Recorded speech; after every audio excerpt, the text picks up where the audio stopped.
அண்டமாய் அவனியாகி அறியொணா பொருளதாகி தொண்டர்கள் குருவுமாகி புகழறு தெய்வமாகி எண் திசை போற்ற நின்ற என்னருள் ஈசனான தென்திரள் சரவணத்தான் தினமும் என் சிரசை காக்க அண்டமாய் அவனியாகி அறியொணா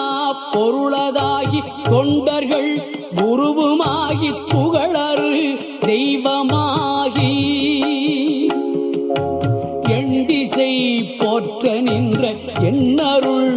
ஈசனான தென்திரள் சரவணத்தான் தினமும் என் சிரசை காக்க